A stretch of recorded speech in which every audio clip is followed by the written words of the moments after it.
Ethan and I grew up together as childhood friends. From the time we were little, we never went more than 3 days without seeing each other.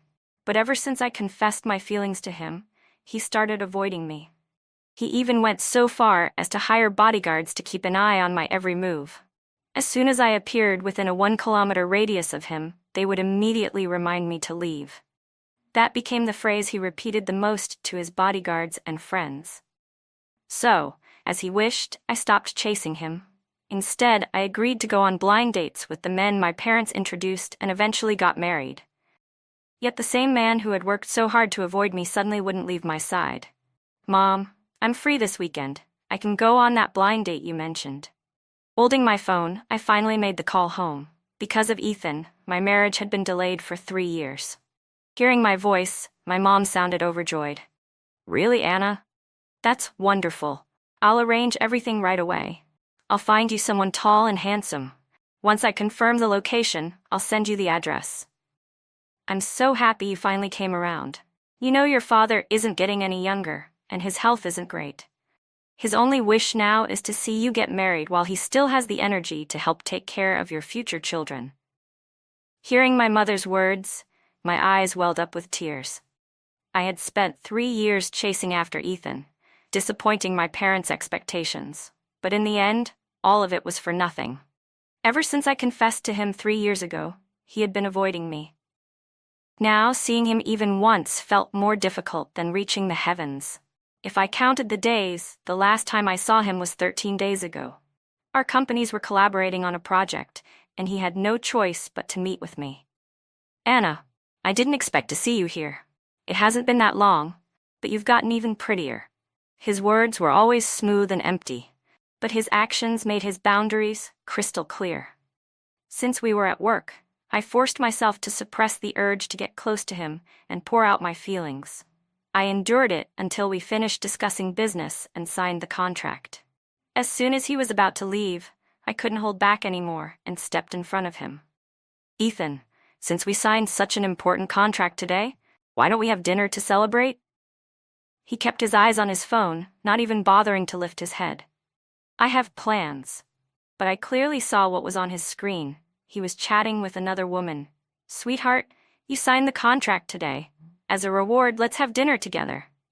"Baby, you're amazing. I have a big appetite. We should have a feast." "Eat whatever you want. Either way, I'll have my fill tonight." The suggestive conversation made my face flush, but despite that, I still couldn't help bringing up my family pressuring me to get married. "Ethan, I'm not getting any younger. My family wants me to settle down soon." He casually opened his car door, his gaze never lingering on my face for even a second. "Then, just get married. But the person I want to marry is you, Ethan." I clasped my hands behind my back, my fingers nervously twisting together. Once again, I confessed my feelings, completely unaware of the growing darkness in his expression. "We grew up together. We've known each other all our lives. Our families wouldn't object." I rambled on, caught up in my own thoughts. If he hadn't cut me off, I might have even started talking about our future children. "Anna, I've only ever seen you as a little sister," he said coldly. "I have never considered marrying you."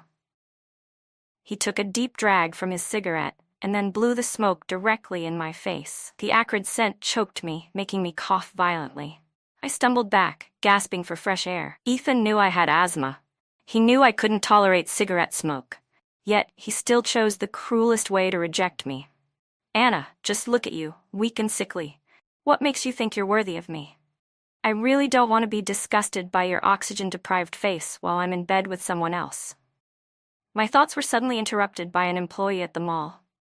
"Miss, we checked the security footage. Mr. Ethan left half an hour before you arrived." I had originally come to see Ethan one last time to say a final goodbye. But as expected, he had already anticipated my arrival and left before I could find him. "Miss, do you still want us to track Mr. Ethan's whereabouts?" I hesitated for only a second. "No need. If he doesn't want to see me, then forget it.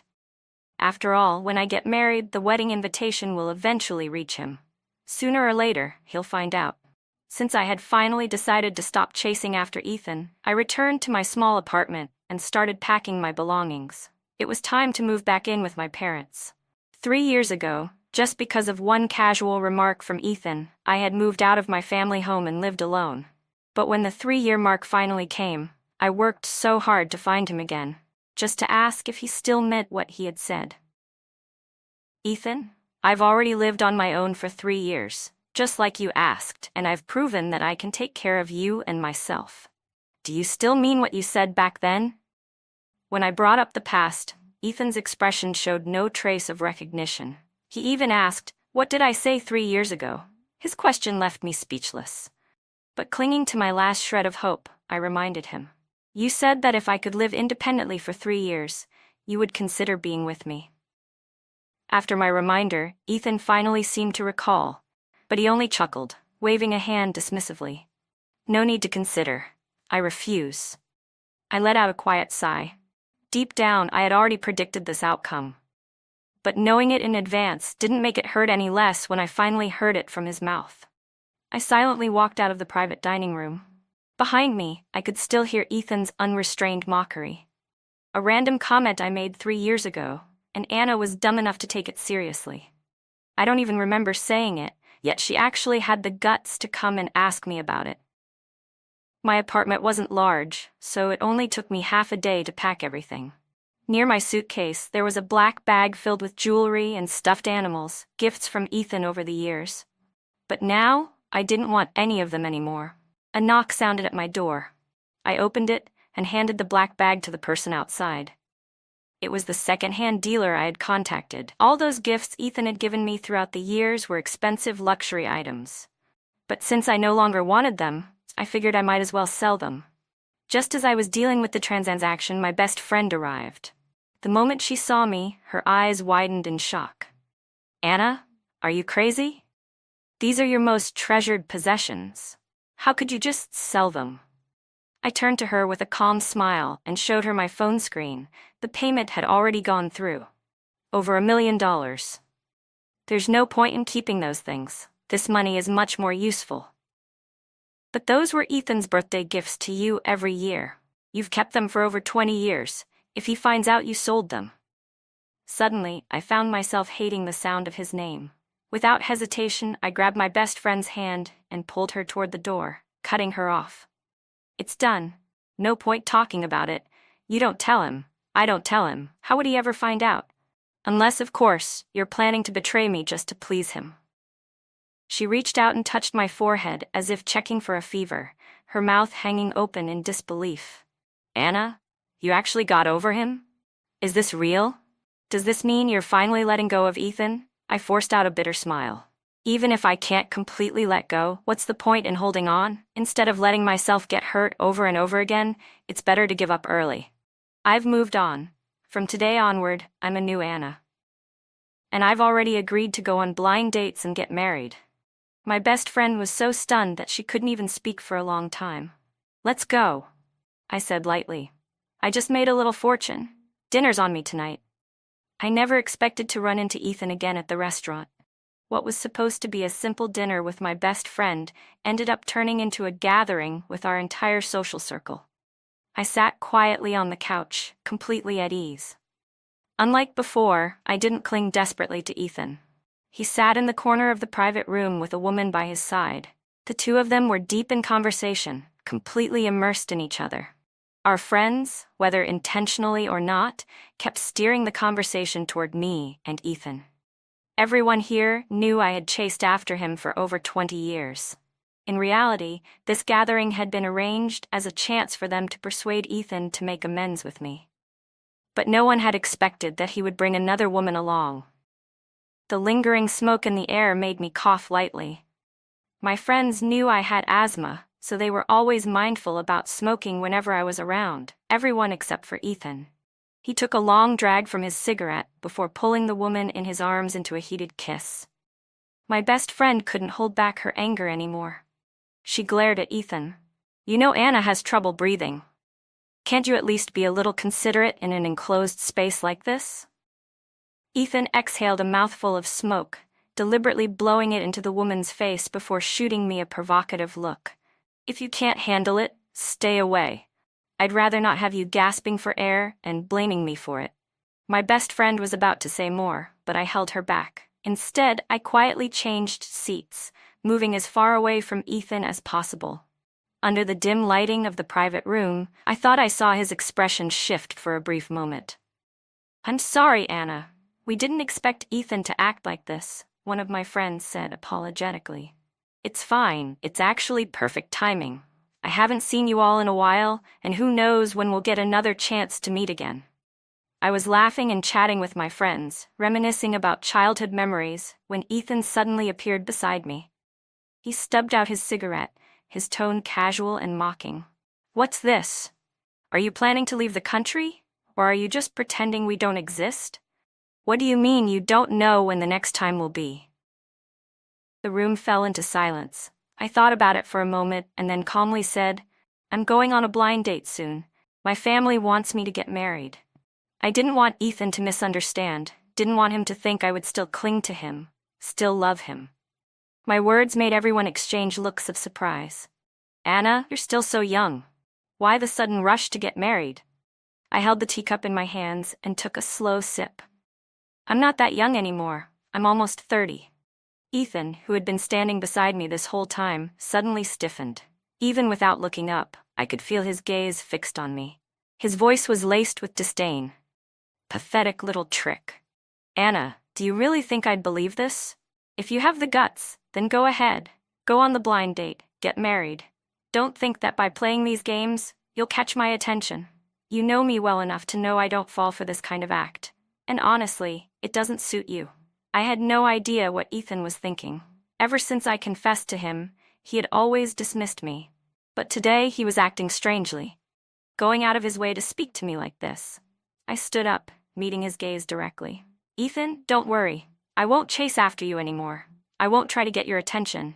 If anything I did before ever caused you trouble, I apologize." For the first time, Ethan didn't respond. His lips pressed into a tight line, his brows furrowed, his expression unreadable. I picked up my bag and turned to my friends with a soft smile. "Sorry for ruining the mood tonight, but when I get married, I expect all of you to be there." Then I walked out of the private room. Ethan remained where he was, his posture relaxed, unchanged. But as I stepped away, I faintly heard his voice from behind me. "Shh! What an act. She's just trying to make me chase after her. Does she really think she's some kind of treasure? Please. I don't fall for tricks like that." I shook my head and left, returning to my apartment. Pulling my suitcase behind me, I finally went home. As soon as I stepped into my parents' house, my mom rushed toward me and wrapped me in a tight embrace, her eyes brimming with tears. For the past 3 years, I had rarely returned home.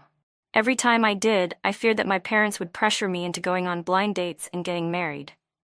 But this time, I brought it up myself. "Mom, you already arranged those blind dates we talked about, right? I'm free tomorrow." My mom beamed. "Of course, everything's set."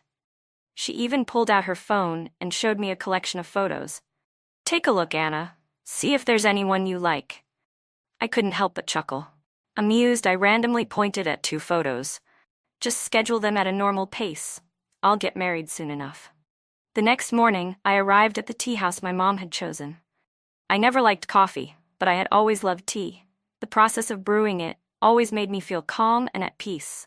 "It's been years, but you're still the same. You still love tea." I looked up and saw the man sitting across from me, Daniel Way. Memories flashed through my mind like a reel of film spinning backward. "Daniel, when did you come back?" Daniel Y had been my senior in college. Later, when I pursued my master's degree, we ended up under the same professor. But soon after, he chose to study abroad. "Not long ago," he said, smiling. "Didn't expect to run into you first thing after coming back. Talk about fate." The joy of our reunion made me momentarily overlook the flicker of something unreadable in his eyes. But before I could respond, the door to the tea room suddenly slammed open. Ethan stormed in, his face a mix of anger and panic. "Anna, what the hell are you doing? Who is this guy?" I looked at him curiously, unable to understand where his anger was coming from. Finally, remembering the long-standing relationship between our families, I forced myself to smile and introduce Daniel. But before I could finish, Ethan cut me off. "No need for introductions. I know who he is." Daniel slowly stood up, a smirk playing on his lips. "Long time no see, Ethan." Ethan's eyes narrowed, his voice sharp. Daniel Way? It's you? What the hell are you doing here? Daniel's expression remained calm as he spoke in an almost teasing tone. You really don't know why I'm back? He leaned in slightly. You made me a promise, and you haven't fulfilled a single part of it. The tea room fell silent. Ethan and Daniel locked eyes, neither willing to look away. I had no interest in whatever unresolved matter was between them. Checking the time, I realized my first blind date was about to arrive. I had no choice but to ask them both to leave. Daniel, Ethan, I have some personal matters to take care of now. Please excuse me. But I never expected what happened next. Daniel reached into his coat and pulled out a bouquet of roses, placing them in the vase on the table in front of me. Anna, he said with a soft smile, I am your first blind date today. I froze in my seat, caught off guard. I quickly picked up my cup and started making tea to mask my unease, clearing my throat. I didn't expect it to be you, Daniel. After a pause, I forced a light-hearted chuckle. But since it's you, I don't think we need to go through with this. I remember you had a girlfriend, didn't you? Daniel cut me off immediately. His gaze locked onto mine. No, I never had one. I was stunned. I wanted one, he continued, but she never agreed to be mine. At that moment, a long-forgotten memory surfaced in my mind. The night before Daniel left the country, he had been drunk. He pulled me aside and said a lot of things I hadn't taken seriously at the time. But among all his drunken words, 3 stood out. I like you. Back then, I thought he was talking about someone else. He had described a girl who didn't have bangs, someone with outstanding academic achievements. That wasn't me. Besides, at the time, my heart had been completely fixated on Ethan. I hadn't even paid attention to who he was really talking about. But now, for some reason, my instincts told me that the person Daniel had liked all along was me. I didn't know how to respond. Before I could even process my thoughts, Ethan, who had been silent until now, suddenly erupted. Anna, what the hell do you think you're doing? Snapping out of my daze, I turned to look at him in surprise. He was still standing there. Ethan, why are you still here? The moment the words left my mouth, his expression darkened. He instinctively took 2 steps back, as if my words had physically struck him, his back hitting the wall. I couldn't be blamed for my reaction. Ethan had barely been present in my life these past 3 years. He had gone out of his way to avoid me. The idea that he would voluntarily linger in the same room as me for this long was unthinkable. And yet, here he was. He had always been able to walk away without hesitation, putting as much distance between us as possible. But now his voice carried a sharp edge. Anna, what do you mean by this? Are you saying you don't even want to see me now? I looked up at him in confusion, my eyes filled with uncertainty. Wasn't this the outcome he had always wanted? Why was he suddenly so angry? Still, I patiently explained, I'm in the middle of a blind date right now, Ethan. Please don't interrupt me. You should leave. I don't want to leave a bad impression on my date. Ethan stared at me in disbelief, as if he couldn't comprehend the words that had just left my mouth. You're actually talking to me like this? You're going on blind dates behind my back? I forced a smile at Daniel, not wanting my failed love story of the past 3 years to become public knowledge. Daniel, please excuse me for a moment. I need to step outside. Without giving Ethan a chance to react, I grabbed his arm and pulled him out of the tea room. Ethan, what is your problem? I asked in frustration. I was very clear at the gathering that night. I told you I won't chase after you anymore. I'm going on blind dates. I'm getting married. So I need you to stop interfering in my life. He didn't say a word. I wasn't interested in dragging this conversation out any longer. Without another glance at him, I turned back and re-entered the tea room. Daniel was still seated properly in his chair. The moment I returned, he straightened up and introduced himself formally. My name is Daniel Way. I studied abroad for 3 years and recently returned home. I own a house and a car. I immediately interrupted him, flustered. Daniel, come on, you don't have to do this. Why not? He asked, unfazed. Since this is a blind date, shouldn't I properly introduce myself? That's how these things work, right? Now it's your turn, Anna. Why don't you introduce yourself? I hesitated for a few moments, then finally recited the introduction I had prepared in advance. What started as a seemingly formal blind date carried a subtle undercurrent of personal emotions. But before I could think too much about it, the meeting came to an end. As we were leaving, Daniel turned to me with a soft smile. "Anna, I'm very satisfied with you. But what about you? How do you feel?" His voice was steady, his tone sincere. "If you ever need my help, you can reach out anytime." I nodded and walked him to the door. But to my surprise, Ethan was still outside, waiting. I was about to close the door when I heard his low voice, almost like a plea. "Don't go. Let's talk." I checked my watch and said flatly, "You have 10 minutes. I have another blind date coming up." Ethan opened his mouth, struggling to find the words.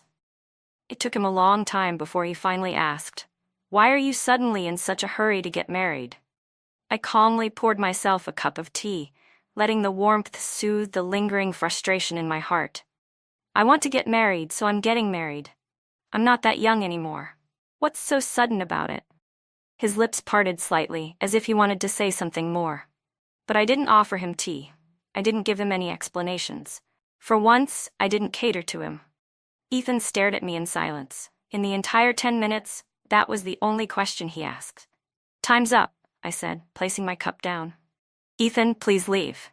My next date is about to arrive." That day, I met with 4 different men. By the time I got home, I was more exhausted than if I had worked an entire day.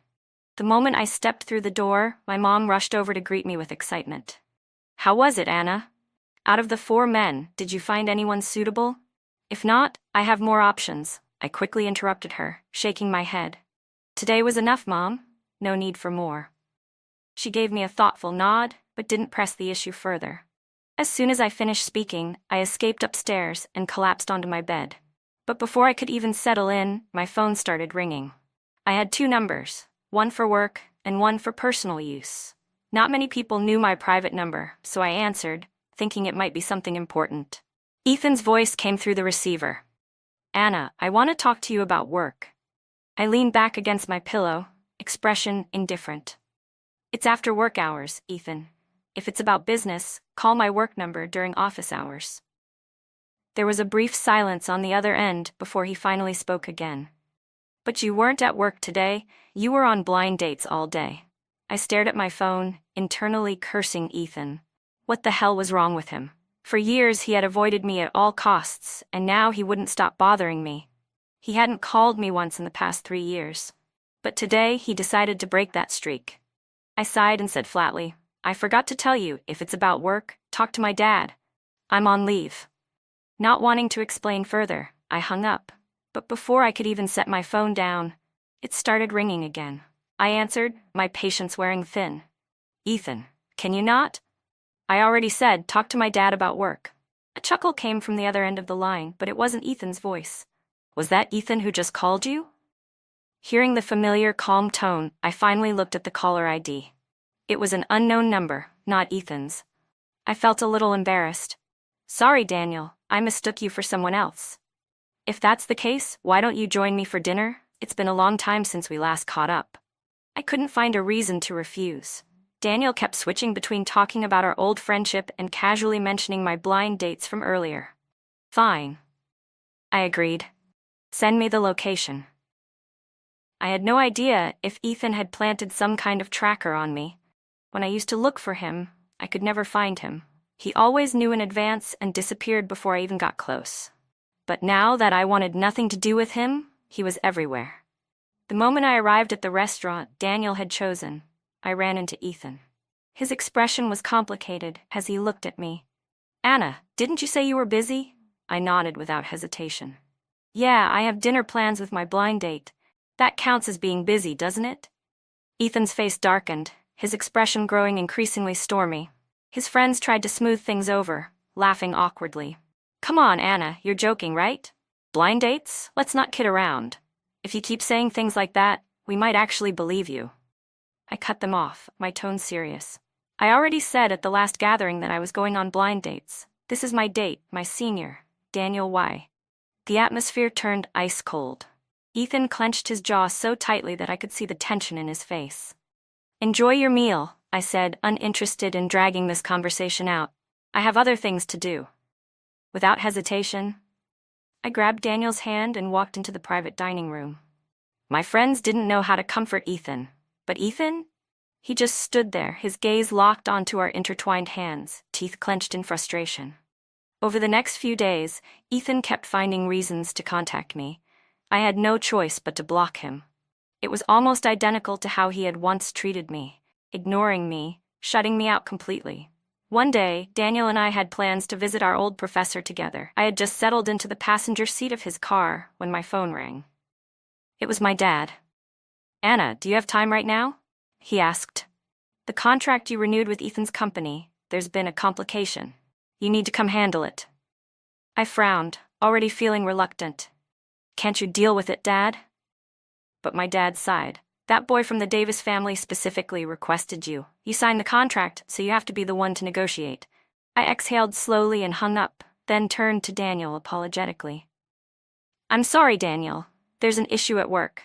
I need to take care of it. We'll have to reschedule our visit to the professor." Daniel, ever understanding, nodded. "That's fine. I don't have anything else planned right now. I'll go with you." When we arrived at the company, Ethan was already in the conference room. The moment he saw Daniel, his expression darkened. "Anna, this is a business matter between our two companies," Ethan said coldly. "There's no need for an outsider to be here." His hostility toward Daniel was obvious. I had no interest in entertaining his tantrums. "Just get to the point, Ethan. Daniel isn't an outsider. If you won't talk, I have other things to do." Ethan's jaw tightened, but in the end he exhaled sharply and got to the point. "The project site we're working on requires a foreign architect for the design. I've already contacted someone, but we needed to go in person to finalize the deal." He paused for a moment, then continued, his tone shifting ever so slightly. "Anna, you've always said you wanted to visit Paris. This is the perfect opportunity. We can get the architect on board, and you can finally have the trip you always talked about." I hadn't expected Ethan to remember that. That wish. I had made it 2 years ago on my birthday. Back then, my wish had been simple. I had wanted to go to Paris. More specifically, I had wanted to go with him. I couldn't help but glance cautiously at Ethan. Back then, when I had brought up the idea of going to Paris, he had dismissed it without a second thought, saying he had no time. But not even a week later, he took his secretary there instead. If he hadn't mentioned it now, I would have forgotten about it entirely. "Well," I said flatly, "I have no interest in going to Paris anymore." Ethan's hand trembled slightly, but he quickly pressed his lips together and said, "Whether you go or not doesn't matter. But this contract requires that professor's involvement. If we don't show sincerity, he might not agree to it." At that moment, I realized just how shameless Ethan could be. For years, I had been the one clinging to him, completely disregarding my pride. And now, he was the one using cheap tactics just to get me to go abroad with him. I let out a quiet, disbelieving laugh. "I'm not going. I don't have time to waste. If you insist on hiring this professor, then go ahead and—" Before I could finish my sentence, Daniel interrupted me. "If it's a professor from Paris, I can help." Daniel made a quick phone call, and in no time, Ethan's expression turned dark. Without saying another word, he left the company. Daniel caught my curious gaze and chuckled. "Oh, I forgot to tell you, I studied abroad in Paris. I have connections with those professors." I tilted my head, blinking in admiration. "Wow, Daniel, that's impressive." A few days later, the professor from Paris actually arrived. Daniel and Ethan were both busy accompanying him, handling the negotiations. Meanwhile, I had nothing to do, so I decided to visit my old professor. Last time, I had planned to go with Daniel, but circumstances got in the way. This time, I figured I should make up for it. "Anna, you haven't visited me in a long time," my professor greeted me warmly. I felt a bit guilty. It was true. I had neglected many things in the past 3 years, pouring all my energy into Ethan and forgetting about everything else. "I'm sorry, Professor," I said sincerely. "That was my fault. From now on, I'll visit more often." He laughed heartily. "No need to visit too often. Who knows, maybe you'll be the one getting tired of me first." I gave him a puzzled look, but before I could ask, he changed the subject. "I heard you've been spending a lot of time with Daniel lately. That's good news." I instinctively blushed. It wasn't the first time my professor had tried to match me with Daniel. Daniel is an orphan. my professor continued. He's always been sensitive, but he's a great man. He'd make a good husband, and an even better father. Back then, he left the country for you, and now, he's given up everything just to come back to you. His words left me shaken. I had never known the real reason why Daniel chose to go abroad. Walking out of my professor's office, I felt as though I had lost my sense of direction. I pulled out my phone and called Daniel. "Where are you?" "Having dinner with the professor." "Why?" "I miss you," I said softly. There was a brief silence on the other end of the line. Then, I heard the sound of rushing wind, followed by Daniel's slightly panicked breathing. "Where are you?" "I'll be there right away." "I'm at my professor's apartment complex. Wait for me here in 10 minutes. Not long after, a car pulled up in front of me. Daniel got out, hurriedly running toward me. He grabbed my shoulders, his hands quickly checking me over, his brows furrowed in concern. I couldn't help but laugh. This idiot probably thought something had happened to me. The next second, I heard him let out a deep sigh of relief. "Anna, you scared the hell out of me. I thought something had happened to you." I leaned against his chest, not resisting. The warmth and security Daniel gave me.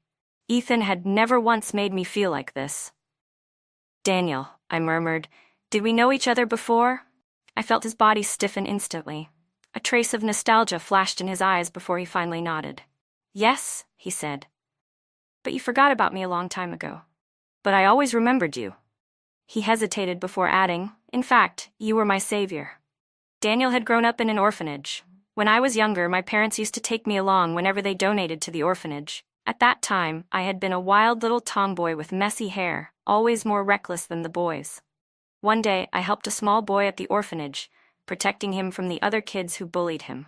After driving them all away, I proudly announced to the entire orphanage, "From now on, he's my little brother. If anyone bullies him, I won't bring you snacks anymore." Daniel's eyes turned red with emotion as he hugged me tightly. "Anna, you don't know this, but back then, you were my angel." I found myself lost in the memories Daniel had brought back to life. The details from childhood had long since blurred, but as he carefully pieced them together, they resurfaced vividly in my mind. "You were pretty ugly as a kid," I teased, tilting my head at him. "Not nearly as handsome as you are now." Daniel let out a soft chuckle, shaking his head.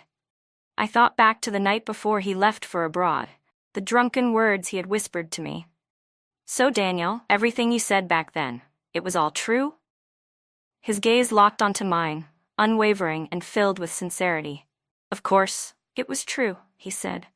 "Anna, I would never lie to you." That night, my mind was in turmoil as Daniel drove me home. I never imagined that someone had been silently loving me from the shadows for so many years. "Honestly, I never planned on telling you any of this," Daniel admitted. "But now that you've found out, I won't deny it. Still, forget about the past. What I want is for you to love the person I am now, not out of guilt or as some kind of compensation." I didn't know how to describe the emotions surging inside me.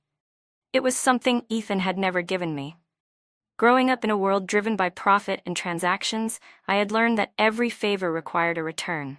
If someone owed me something, they would pay me back in the form of a contract or a deal. But Daniel, his love had never asked for anything in return. I lay in bed, tossing and turning until 3 a.m. before finally falling asleep. The next day I slept until the evening, only to be woken by a series of phone calls.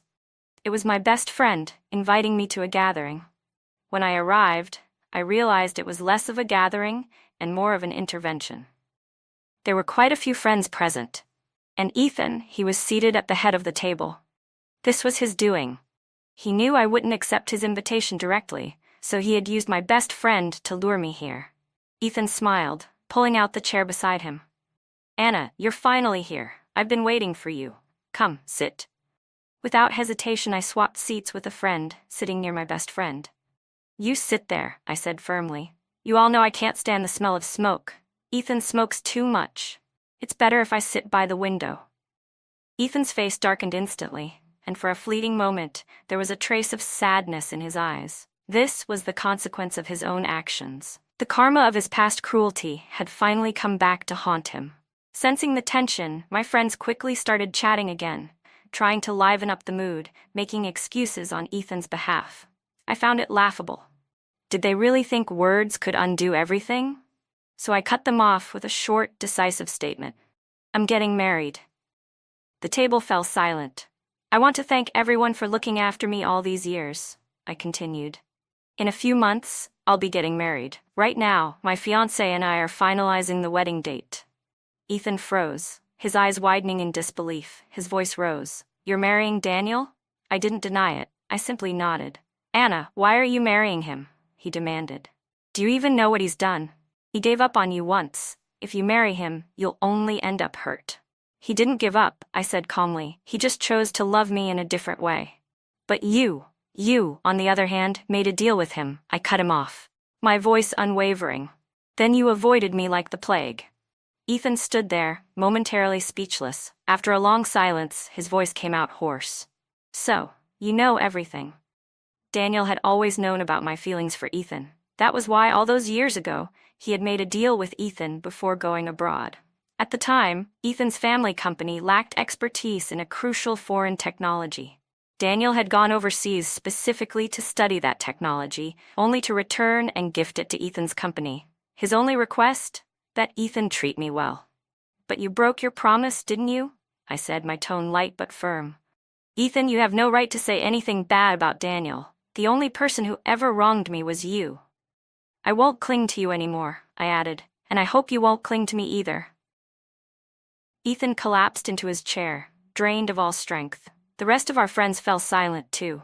They felt sorry for Ethan, but they all knew he had brought this upon himself. But he's so much older than you, Ethan muttered, grasping for any reason to change my mind. I shrugged. What's wrong with that? Older men know how to take care of people. You know I have asthma. I need someone who will actually look after me. Someone who wouldn't think I was a burden. Someone who wouldn't blow smoke in my face just to spite me. Ethan's eyes turned red. In front of all our friends, his voice trembled. I'm sorry, Anna, back then, I didn't mean to. It's fine, I interrupted gently. I stopped caring a long time ago. Because someone who no longer mattered to me had no power to hurt me anymore. I stood up, ready to leave. Ethan covered his face with his hands, his fingers trembling as tears slipped through the gaps. As I stepped out of the room, I could still hear his repeated murmurs of regret. But so what? I would never turn back. The news from that night's gathering quickly reached Daniel. When he found me, he seemed anxious, shifting uncomfortably as if struggling to find the right words. I knew exactly what he wanted to say, but I couldn't resist teasing him a little. What's wrong? I asked, feigning innocence. If there's nothing, I'll be on my way. Daniel panicked, grabbing my hand before I could walk away. You told all our friends that we're getting married, he blurted out. Are you planning to back out now? I arched an eyebrow. But no one's even proposed to me yet. How can we skip that step and go straight to talking about a wedding? Daniel fumbled clumsily, quickly pulling out a ring from his pocket. He placed it carefully into my hand, his voice soft yet firm. I designed this ring myself, he said. I've kept it for years, waiting for the right time to give it to you. Then he dropped to one knee. Above us, the sky lit up with fireworks of brilliant colors. Marry me, Anna, he said. I swear, I'll spend my whole life loving you. Later at our wedding, that was the last time I saw Ethan. He looked exhausted, his body thinner, his entire being hollowed out. It seemed like a strong breeze could knock him over. Congratulations, he said, smiling faintly. I nodded. You're not young anymore either. I hope you'll be next. Ethan smiled but said nothing. It wasn't until later that I heard from my best friend what had really happened. After I sold all the birthday gifts he had given me, he spent an unimaginable amount of effort tracking them down, buying each and every one of them back. He drank himself into stomach bleeding, and if his friends hadn't found him in time, he might not have survived. Even during surgery, he kept muttering under his breath, Anna, why did you stop chasing me? I need you to chase me. If you just say the word, I'll marry you anytime. Some people only realize what they've lost when it's too late, but the consequences of his own choices were his to bear. As for me, I was already living a fulfilled, happy life.